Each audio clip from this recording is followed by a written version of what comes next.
welcome to Pinnacle Real Estate Group's Practical Application Series. I'm Renee Bonora and I'm a licensed realtor. Today we're going to show you how to properly conduct an open house. This is for new agents as well as experienced agents who haven't had somebody show them how to do one. This video will contain 4 parts.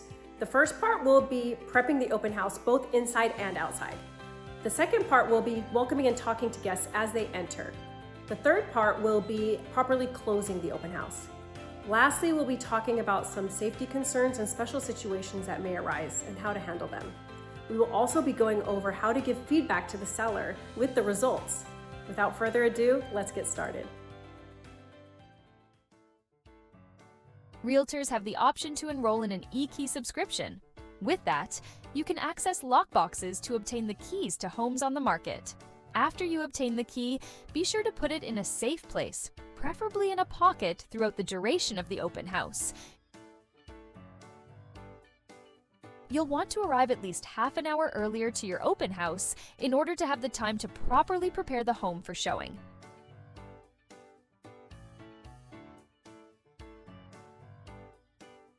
Be sure to bring with you all of the following items: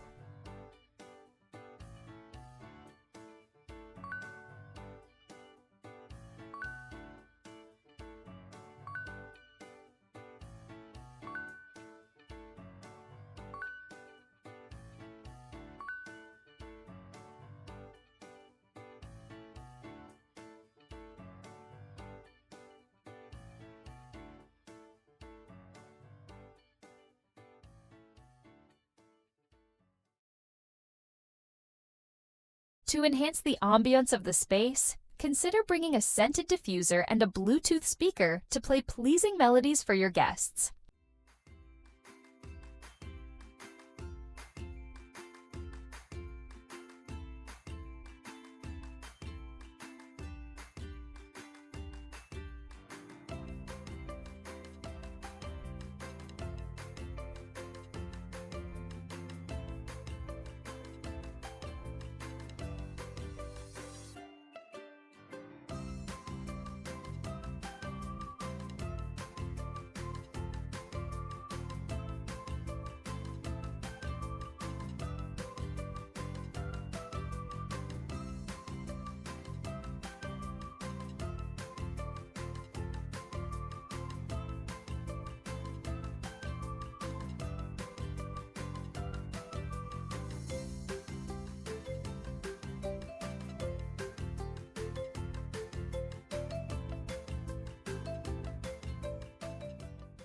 And now that we're done prepping the inside of the house, let's go outside.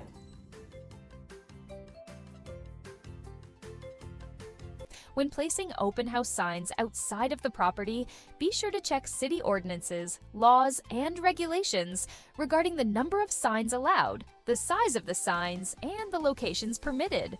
Ordinarily, you'd want to place the signs at a visible spot at intersections to direct traffic towards your open house.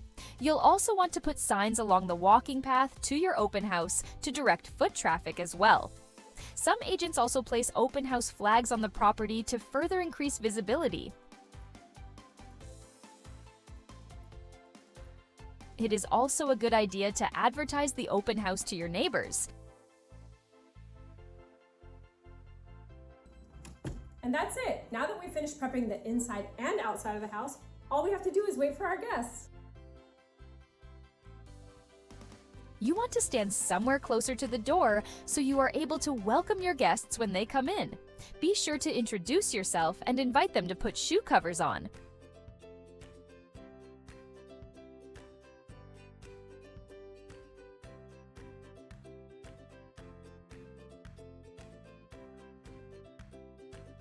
Next, present your property information flyer to your guests and make sure they fill out the guest registry.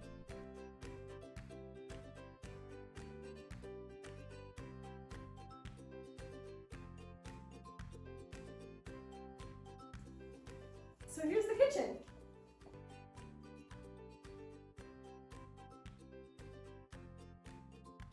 So here's the dining room.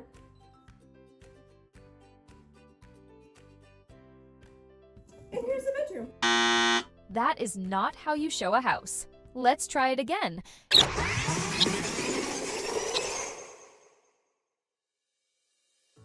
want to provide an experience for your guests that they would not be able to have by touring the home themselves. Point out details of the home design that are special. For example, if the crown molding has any historical or cultural significance. Or perhaps if there is a unique and desirable feature in the home, such as a built-in sauna and shower combo in this case, definitely highlight it.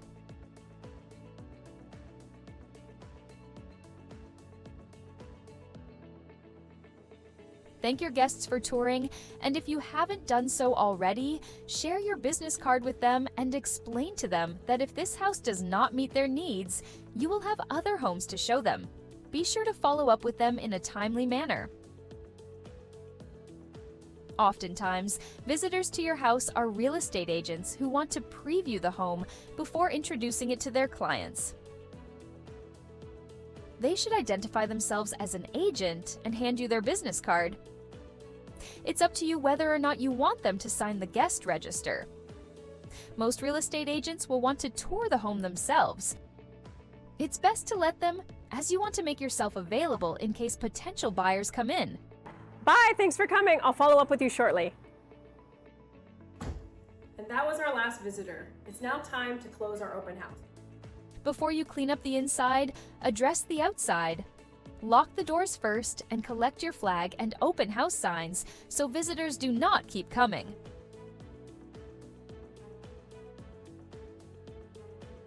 After you collect your signs and come back into the house, turn off the thermostat, push chairs in, put away misplaced items, and restore all the rooms to their original state.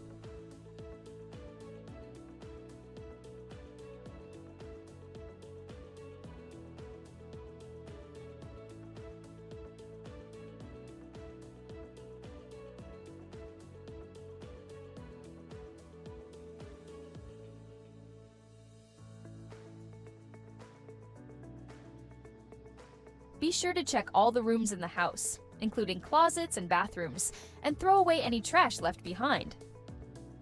Draw curtains and blinds for privacy and turn off all lights. It's best to go through your checklist to be sure you haven't forgotten anything. That's it. I think we're good, but let me double check.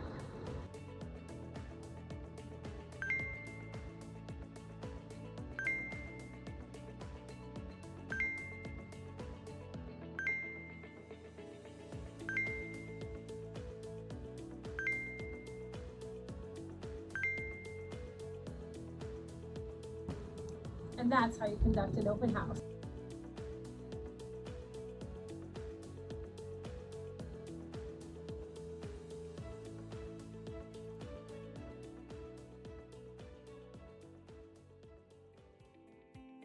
It's really important that after an open house, in a timely manner, you need to convey some important information back to the seller.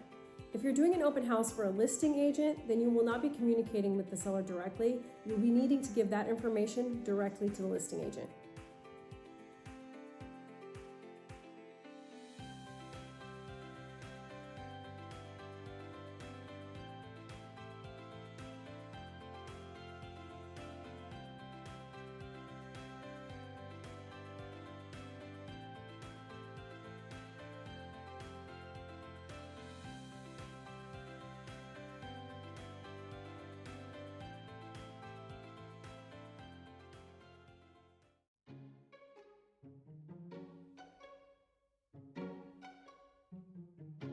You want to make it easy for your guests to enter and exit the home.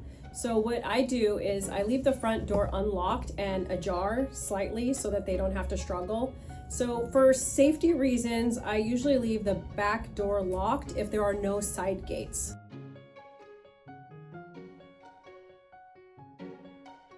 I like to wait for open house guests close to the entrance and by a window. I want to anticipate guests as they're walking in. What you don't want to do is be sitting on the couch on your phone when guests arrive.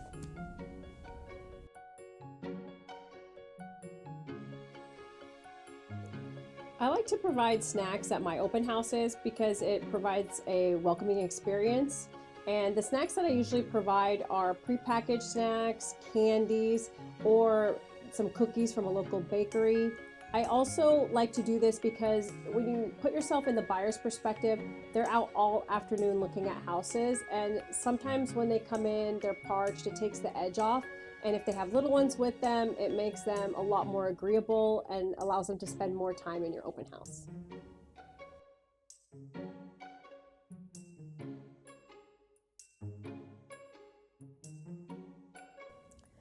If it's a busy open house, you're going to want to prepare for that by having more than one person at the open house. So invite someone to be there with you, and then you're going to have to move your sign-in sheet outside, or you'll have somebody outside regulating a line and only allowing a couple of guests in or groups at a time.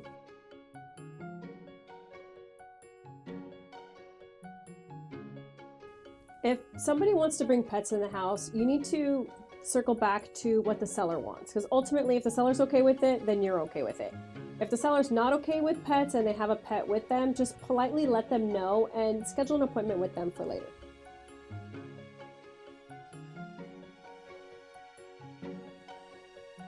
You can do an open house by yourself, or you can choose to bring in someone else with you. You can choose to bring in a lender, or you can bring in a real estate agent who can be there to help answer questions when buyers come in.